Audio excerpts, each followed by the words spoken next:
Good morning, everyone. Pam Jacobson here, your host, Three Things You Need to Know. Welcome.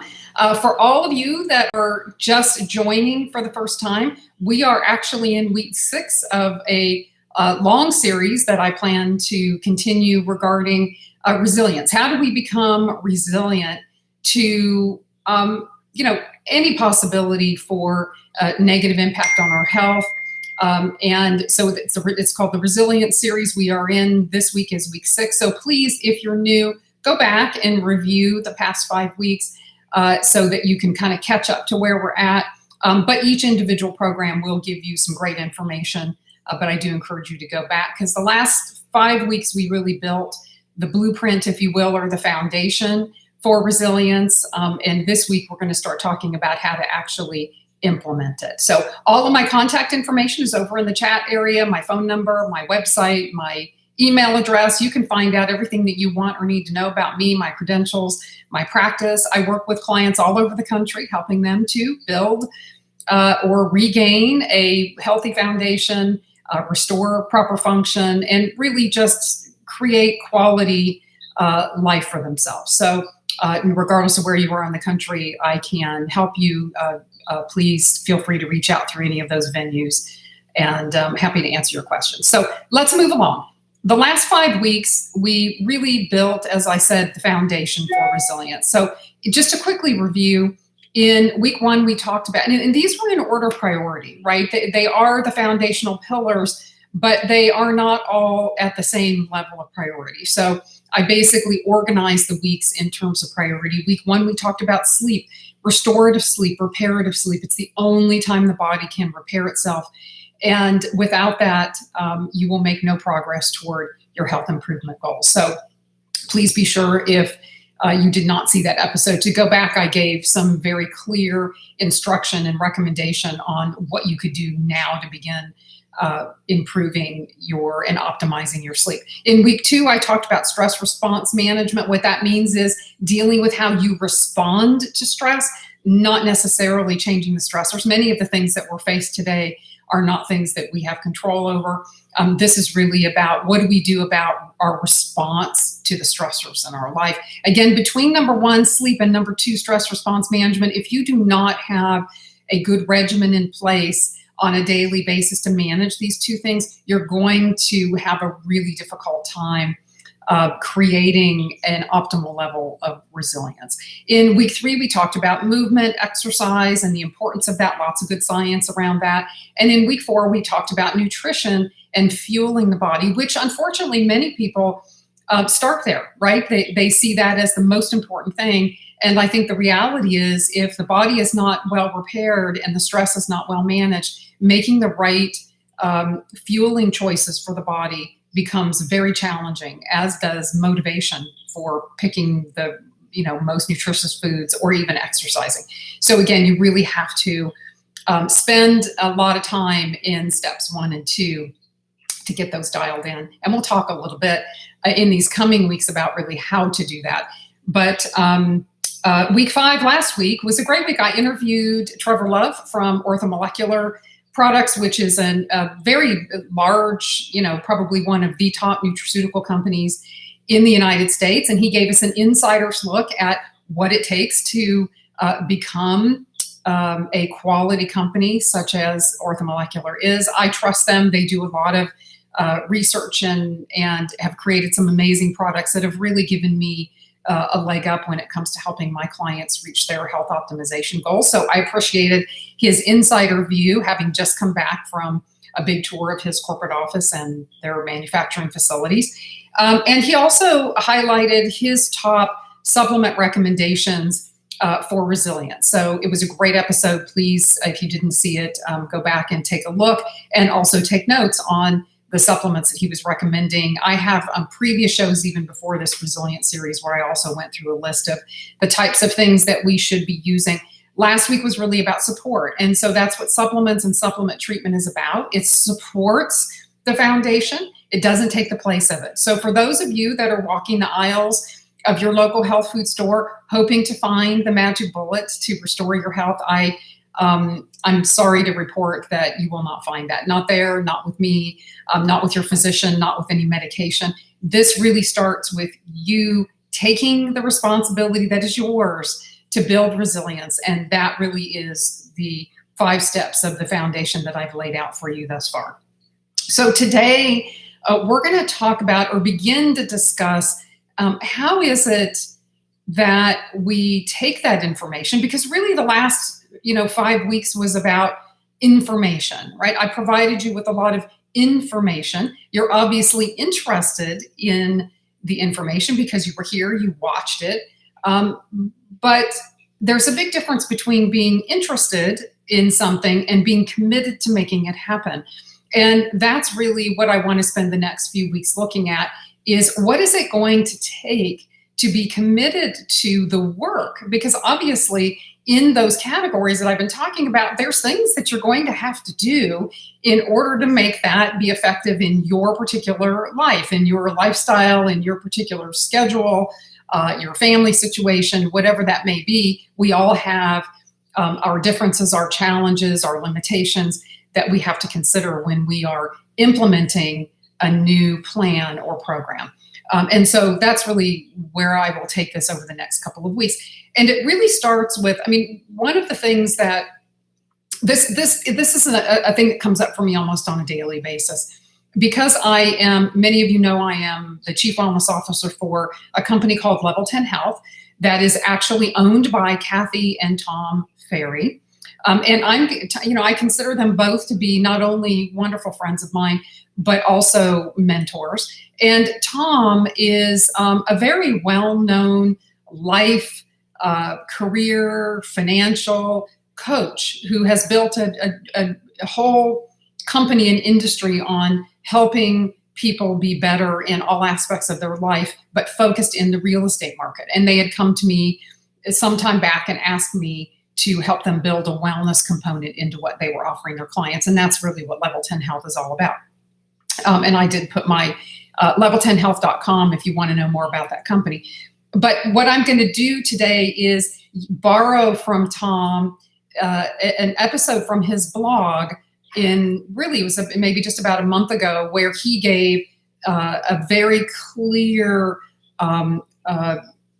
recipe, if you will, for being successful. And it starts with having a strong why, right? So the recipe for success is to start with a strong why. I was at a conference last year at some point, and there was a gentleman speaker in the front of the room telling us all a very poignant, emotional story about his disabled son, and all of the trials and tribulations and the things that it took for he and his family and his son to basically overcome their situation.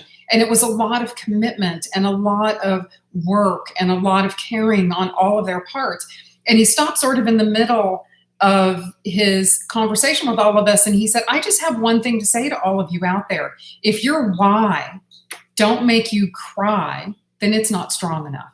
And that just really, resonated with me, really kind of hit me like a ton of bricks right in that moment, to recognize the difference between me being there interested in information and me being there and being willing to commit to the work that it would take to bring that to life. So I really want to challenge all of you that have been here watching. Maybe, you've been with me for all 6 weeks and you've watched every episode and you've gotten some really great information. And actually along the way, I've given you recommendations, I've given you tools, and maybe even a step-by-step plan of what you need to do. But it is still information, and it's still only interest on your part until you are able to commit to the work that it's going to take. And in Level 10 Health, we talk about it as the why. Your why has to be motivating. It has to be strong enough to hold you up and push you past the tough spots, right? Push you past your limitations and your challenges. One of my roles at Level 10 Health is working with their health coaches. We have several coaches in the Level 10 Health program that once you become a client there, you have access to a coach that talks to you every week. And part of my job is to train them. And I am regularly confronted with their concerns over people that they're working with who seem to be very, willing and want to achieve a particular health goal. Maybe it's weight loss or maybe it's energy improvement, and they are wanting it. So they're interested, but yet they're not committed. They're not willing to do the work. They're not willing to stop driving through the drive-through, or they're not willing to try to change their habits around the fact that they don't cook or that they hate vegetables, or, there's all kinds of excuses we make for ourselves, right? I don't have enough time. I don't like that. I'm not willing to learn something new around that. I just simply can't go to bed. I don't have time. My family has too many requirements. I mean, we can make all kinds of excuses. But the other thing I see happening, because we do in the Level 10 Health Program require that each individual in the beginning, think about their why, maybe even speak it as an affirmation, record it and put it on the Level 10 Health community page. And so everyone is involved in an exercise like that.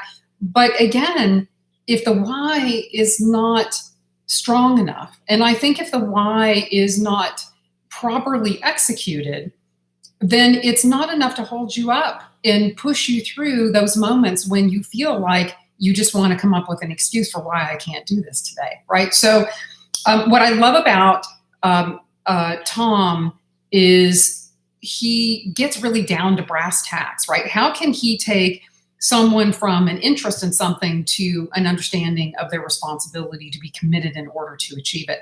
And he recently did a blog post. So I have put in the chat area the link to that. And I strongly encourage all of you. It's a 7-step process. And I'm not going to go over it today because it's really important that you actually take the steps one at a time and that you don't skip ahead. And so I'm going to encourage you, you can just go to his blog. You don't have to belong to the organization, and really look at his blog about the 7 steps for creating your why. And I would challenge all of you to create your personal why statement as soon as you possibly can, so that you can take the information that we've been discussing over the last 5 weeks and really begin to apply it, to commit to it, to begin to understand what are the things that you will have to do in order to achieve the level of success that you're looking for, right? We all have different goals. We all have a different idea of what health optimization looks like for us. Now we really need to have the vehicle, the motivation, the thing that will keep us going on a daily basis. One thing I will tell you that does not work, as I've seen very clearly in the Level 10 Health Program, is when someone posts a picture, say, of their grandchild, or posts a picture of another person, or claims that they're doing this for another person. It has to be for you. Now, that doesn't mean that you're not thinking about, say, your grandchild, and that you want to be healthy and vibrant and able to be active with your grandchild, or perhaps you want to live long enough to be a part of their life in a significant way. However, it has to be framed in the I am space, right? It has to be about me. I am going to be healthy and vibrant so that I can spend quality time with my grandchild. I am going to be XYZ, right? And so the great thing about the way Tom breaks it down for you in the blog is he gives you very specific steps. Actually, and he even says in the blog, they weren't his steps. They were actually, it's actually an exercise that's done in a coaching training program. And so legitimate, it's got some, good results and some science behind it. It's not just our opinion about things. But the place to start here, folks, in order to take the information that you've gotten over the last 5 weeks and begin to apply that and begin to really commit to that, is to first and foremost have a strong why. Why is it important to you to commit? That is what is going to keep you going through your challenges, through your time constraints, through your family obligations. This is what will hold you up and move you through that process. And it is something that can change. I really feel like a person needs to be always examining their why. I have my clients, first of all, do this exercise to create their why statement, and then post that statement everywhere. It should be on the mirror in your bathroom. It should be in your car. It should be on your desk. It should be on your refrigerator. Any place and every place that you are throughout your day, you want to have that statement posted. Now, in a month or so, if you find that you still are not moving the needle forward, well, then I would say you have to go back and revisit the why, because it clearly is not strong enough to keep you pushing forward. So those are the key things. You need to have a strong why. You need to constantly be reviewing that why, because if you're not making progress, then chances are pretty good that you have not been able to move from being interested to being committed, which means that your why is likely not strong enough. So I encourage all of you to go to tomferry.com. I put the link here in the chat. It's a really quick read. It honestly is. He goes right into the detail. There are 7 key steps. Do not read ahead. Take them one step at a time. Create your why statement. Post it everywhere you are all day long. Give yourself about 30 days. Start to implement the things that we've discussed in the last 5 weeks: sleep hygiene, stress response management regime, daily movement of your body, proper fueling of the body. Look at all of your support systems. Make sure you've got your supplements lined up, and give yourself 30 days with that. And if you find at the end of 30 days that you have not been successful in moving the needle forward toward your health optimization goals, then go back and do the exercise again until you come up with a why statement that is strong enough to keep you moving forward. So there you have it, guys. Why is where to start. Are you interested or are you committed? Your why is what will help you move from one to the other. I look forward to seeing you all again next week, 9 a.m. every Wednesday. I love your comments and your feedback, so please feel free to comment, leave me feedback. You can also check out Instagram, Facebook, my website, and I look forward to continuing the Resilience series with all of you. Take care. Have a great week.